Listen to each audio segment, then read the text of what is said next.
Morning students. Now coming to another topic, artificial pollination and double fertilization. This is the most important topic. Artificial pollination and double fertilization. Students, artificial pollination is one of the major approaches in plant breeding program. It is one of the major approaches in plant breeding program. Okay, plant breeding is also called hybridization. Breeding is also called hybridization. What is hybridization or plant breeding? The cross between the two parents which are genetically different. Such crossing is called a plant breeding program or plant hybridization. Okay, the cross between the two parents which differ one to each other genetically, such crossing is called hybridization. In hybridization, for example, plant A, it is considered as a male plant. Then it is crossed with another plant B. So, here two plants, male and female, are there. These two plants, they contain two desirable qualities. Desirable qualities means good characters. A is represented by one good character, B is represented by one good character. For example, A is represented by high yielding power. It produces high yielding. B, it is resistance to different kinds of diseases. So the good character, the desired character of A plant is high yielding. Now that of B plant is resistance to diseases. Now here two different desirable qualities are present in two different plants. Here two desirable characters are present in two different plants. Okay, when this male and female A and B plants are crossed, if they are cross fertilized, resulted C plant is called a hybrid. This is called hybrid. As a result of the crossing between these two male and female plants, parents, it leads to the formation of C, third plant. That is called, such a resulted plant is called hybrid. Now this hybrid, it contains the combination of both desirable qualities present in their parental organisms.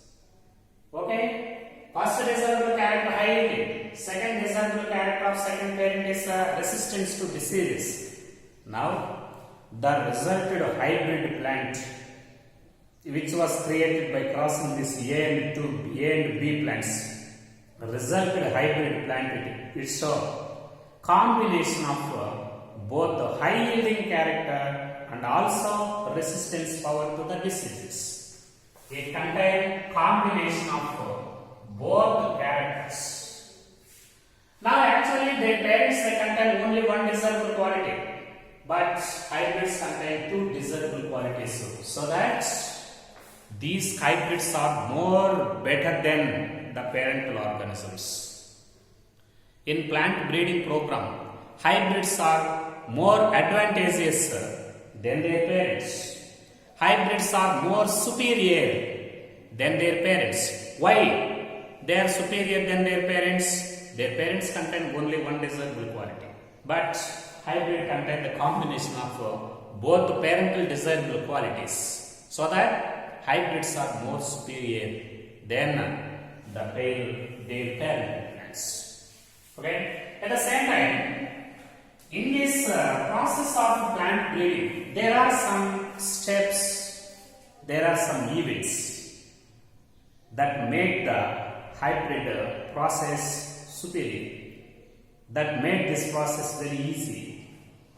For example, the female parent that is used, the female parent that varieties used in this plant breeding may contain bisexual flowers. Bisexual flowers. If the female parent of hybrids, if the female parent in hybridization process when it contains bisexual flowers, in this bisexual flowers of female parent, emasculation process is necessary. Emasculation process is necessary. What is emasculation? Emasculation means the removal of anthers from the bisexual flowers of female parent when bud condition. Emasculation is nothing but the removal of anthers from the bisexual flowers of female parent when the flowers are present in bud condition. So, removal of anthers. Removal of anthers. The process of removal of anthers from bisexual flowers of female parent. This is called emasculation. While these flowers are present in bud condition, these anthers which are present in immature condition, all the anthers of this bisexual flowers of female parent must be eliminated from the flowers. Why these anthers are eliminated from these plants? Because in artificial hybridization or cross-pollination, it is necessary from only desired male parent. It requires the transfer of pollen grains only from desired male parent, but not the own flower. For example, bisexual flower, if this female parent is represented by bisexual flowers, these bisexual flowers that may lead to self-pollination. To avoid this self-pollination, emasculation is necessary. Emasculation is necessary. This emasculation process, it avoids self-pollination. Very, very important. What is the purpose of the emasculation in hybridization process? Emasculation process, it avoids, it discourages, it avoids, it prevents the self-pollination. Okay, so the removal of anthers from the bisexual flowers of female parent, still the flowers are present in bud condition. This is called emasculation. Emasculation, it prevents self-pollination. For example, in the presence of sterile stamens, okay. If this female parent is represented by sterile stamens, in the presence of sterile stamens in female parent, and in the presence of unisexual flowers in female parent, in the presence of unisexual flowers in female parent, in these situations, there is no the emasculation, there is not the need of emasculation in hybridization. The female plants, the female parents with sterile stamens and unisexual flowers, such type of female parents directly used as female parents in hybridization process without the intervention of this emasculation. In these two situations, there is not the need of emasculation. Why there is not the need of emasculation? Because if this female parent is represented by sterile stamens, they do not produce peptides, pollen grains. Pollen grains are not formed from the sterile stamens. Because of this reason, there is not the need of emasculation. At the same time, in unisexual flowers, if the female parent is represented by unisexual flowers, in unisexual flowers, there is no the problem of self-pollination. Self-pollination does not occur in unisexual flowers. Actually, emasculation avoids self-pollination. Self-pollination requires bisexual condition in flowers. If this female parent is represented by unisexual flowers, there is not the need of emasculation, there is not the possibility for self-pollination. In these two situations, there is not the need of intervention of emasculation. Such female flowers or female parents can be directly used in a hybridization process without emasculation. So, emasculation, this is the first step. Okay? Once the flowers are emasculated, actually this emasculation can be done by opening the flowers with the help of forceps or needles. We can remove this anthers from the buds by opening the flowers with the help of needles or forceps, etc. Once the emasculation was done in female parent, now these emasculated flowers, they must be enclosed. They must be enclosed by bags, suitable sized bags, butter paper bags. Emasculated flowers, they must be enclosed by suitable sized bags, polythene bags or butter paper bags, etc. Why these emasculated flowers must be enclosed after emasculation process? Once the emasculation was done in these female flowers, female parents, now to avoid the transfer of unwanted cross-pollination, to avoid this unwanted cross-pollination, that is the transfer of pollen grains from foreign plants, foreign species, these flowers must be enclosed by butter paper bags or polythene bags. This process is called bagging. This is called bagging. This is the third step, second step. Okay? This bagging, what is the purpose of bagging in a plant breeding program? Avoid unwanted cross-pollination. This bagging, it avoids unwanted cross-pollination. To avoid this unwanted cross-pollination, emasculated flowers must be enclosed by suitable sized butter paper bags or polythene bags, whatever it may be. So, then after this bagging, the stigma, after attaining of the stigma to receive the pollen grains, after the receptivity, when the stigma it reaches to receptivity, now the pollen grains, very important, pollen grains are collected from male sexual parents. Pollen grains are collected from the male parent, and they are dusted on the stigma of female parent. Okay, it can be done by using the brushes. First, the pollen grains of male plants are collected, and then they are dusted on the surface of the stigma of female parent. Such a collection and dusting of pollen grains with our own hands from male plant to the female plant, that is called artificial cross-pollination. This is called artificial cross-pollination.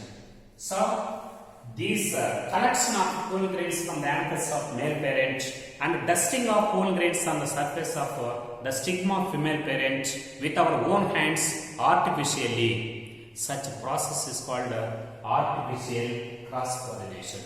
Once the artificial cross-pollination was done, immediately the same flowers, they are re-bagged, also covered by the same polythene bags. This is called re-bagging.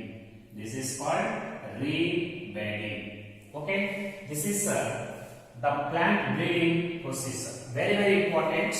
Arrange the following events in correct sequence in the plant breeding. Emasculation, for example, one is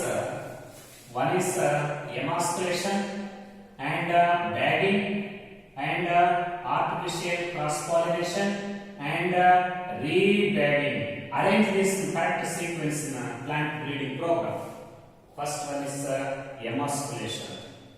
Then it is followed by bagging.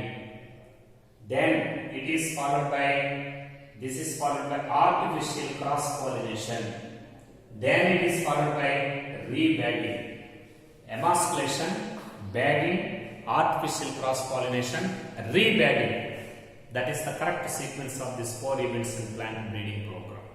Okay, so this emasculation prevents self pollination, or this bagging it prevents unwanted cross pollination, and pollen grains transfer, artificial transfer of pollen grains is called artificial cross pollination. And after artificial cross pollination, then these flowers are bagged, rebagged by the same polythene bags or butter paper bags. Now coming to the point, this is a double fertilization. Very, very important. Double fertilization. Okay. Once the pollen tube, first pollen tube, it enters into the ovary through the style. Pollen tube it enters into the ovary through the style. Then it enters into the ovule either by porogamy or chalazogamy or mesogamy. So one is porogamy, second one is chalazogamy and mesogamy. It enters into the ovule either by porogamy, chalazogamy or mesogamy. Okay. Once this pollen tube is entered into the ovule, once it enters into the ovule by any way, any method, now this pollen tube it enters into the embryo sac only towards micropyle. Very, very important. Towards micropyle. Okay. The entry of pollen tube into the ovule, it may be 3 types: porogamy, chalazogamy, mesogamy.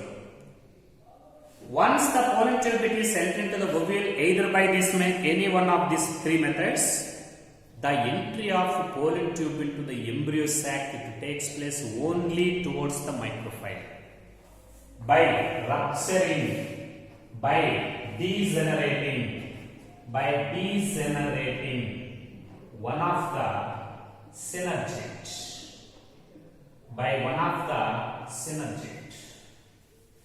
Okay. For example, this is embryo sac, this is egg and synergid, polar nuclei egg. So this pollen tube will enter into the embryo sac by rupturing one of the synergid. Pollen tube it is directly enter into the embryo sac towards the micropylar region by rupturing, by degenerating, by bursting one of the synergy. Now the two male gametes are discharged.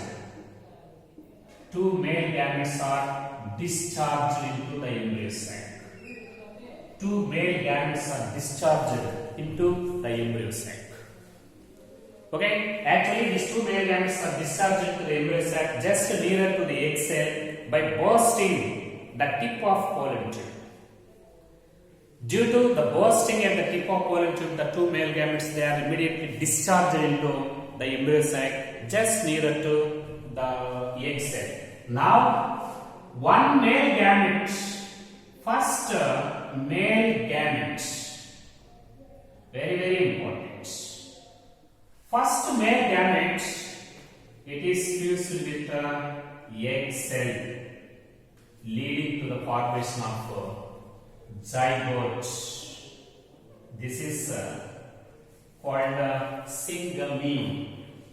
This process is called syngamy. Very, very important. Syngamy, also called fertilization.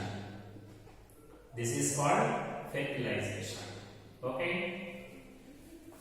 Among these two male gametes discharged by the pollen tube into the embryo sac, first male gamete it fused with the egg cell. The nucleus of first male gamete it is fused with the nucleus of egg cell. That is on other hand, other words, first male gamete is fused with the egg cell, leading to the formation of zygote. Such a process is called syngamy, also called fertilization. It was discovered by Strasburger. It was discovered by Strasburger. Okay? It was discovered by Strasburger. This process is called syngamy. For example, male gamete is haploid and female gamete egg is also haploid. But what is the ploidy of zygote? This is diploid. What is the result of syngamy? Zygote. What is the ploidy of the result of syngamy? Diploid. Who discovered this process and syngamy the first time? Strasburger. What is syngamy or fertilization? Fusion of the first male gamete with the egg cell. That is called syngamy. Now, second male gamete. Very, very important. Second male gamete, it is fused with a secondary nucleus present in it is fused with the secondary nucleus present in central cell of embryo sac. You know, just before fertilization, polar nuclei they are fused to form secondary nucleus in a central cell. This secondary nucleus is diploid because two haploid polar nuclei already fused in this secondary nucleus. So this is clear. Now the second male gamete, it is fused with the secondary nucleus, leading to the formation of primary endosperm nucleus. This is triploid. So here in this fusion, three haploid nuclei they are participated in this fusion. One is male gamete and two polar nuclei. Total three haploid nuclei they are participated in this fusion. Three nuclei participated in this fusion, so that this is called triple fusion. Very, very important. This is called triple fusion. Okay? This triple fusion was first discovered by scientist Navashin. Okay? So, what is the result of syngamy? Zygote. Ploid is diploid. What is the result of triple fusion? Primary endosperm nucleus triploid. This is the initial cell for development of endosperm. Is the mother cell for the development of endosperm. That is triploid. This process is called triple fusion. In this way, very, very important. In this way, the two male gametes which are discharged into the embryo sac, two male gametes which are discharged into the embryo sac, they are participated in two different fusions. One is in syngamy, other one is in triple fusion. Such phenomenon, that is both syngamy and triple fusion. Syngamy and triple fusion both constitute double fertilization. Double fertilization. This is a unique feature of only angiosperms. Takes place only in angiosperms. Okay? Both syngamy and triple fusion both constitute double fertilization. Here two male gametes of one pole male, one is participated in syngamy and other one is participated in triple fusion. Such phenomenon, such occurrence of both syngamy and triple fusion in angiosperms is considered as double fertilization. Double fertilization is the characteristic features of only angiosperms. How many nuclei they are participating in syngamy? 2 nuclei. And in triple fusion, 3 nuclei. What is the number of nuclei participated in Singami? 2 nuclei. And what is the ratio of maternal and paternal nuclei participated in this Singami? Maternal means this is a female. Paternal means male. Okay, one female male gamete is male, female gamete is female. 1 plus 1. One maternal, one paternal nuclei they participated in Singami. Total 2 haploid nuclei means 2 genomes. Genomes means haploid nuclei participated in Singami. But how many nuclei they participated in this triple fusion? 3 nuclei. What is the ratio of paternal and maternal? Paternal means male, 1 second male there. Paternal, 2 polar nuclei. Polar nuclei they are present in female gametophyte, means embryocyte. They are female cells. So 1 is to 2. This is okay. Now coming to another question. What is the total number of nuclei involved in double fertilization, including Singami and triple fertilization? That is, in Singami 2, in triple fertilization 3. Total 5 nuclei they are participated. Total 5 nuclei are participated in a double fertilization. Among these 5 nuclei, how many maternal nuclei and how many paternal nuclei? First coming to paternal. How many male nuclei? Paternal nuclei. And how many female nuclei? Maternal nuclei are involved in this double fertilization. Maternal, 1 paternal male, 1 plus 1, 2 male nuclei, paternal nuclei.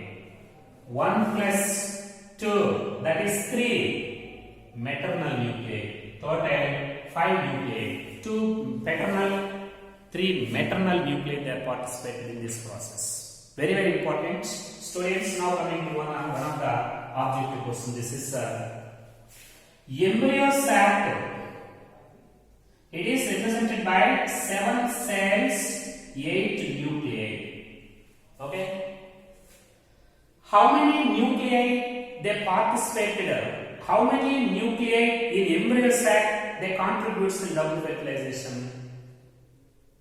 That is 1 egg and 2 polar nuclei. 3 nuclei. 3 nuclei. There are total 8 nuclei. 3 nuclei they are participated in double fertilization. And how many nuclei they do not participate in double fertilization? 5. What are 5? 2 synergid cells, 3 antipodals. 5 cells, they have any importance and any role in fertilization process and degenerate. Among these 8 nuclei, 3 nuclei, they are participate in double fertilization. 1 is egg and 2 is polar nuclei. And remaining 5 nuclei, they have any importance in they have any role, any importance in double fertilization. How many cells from embryo sac they are participated in Singami? How many cells? 1 is egg cell and the second one is central cell, only 2 cells.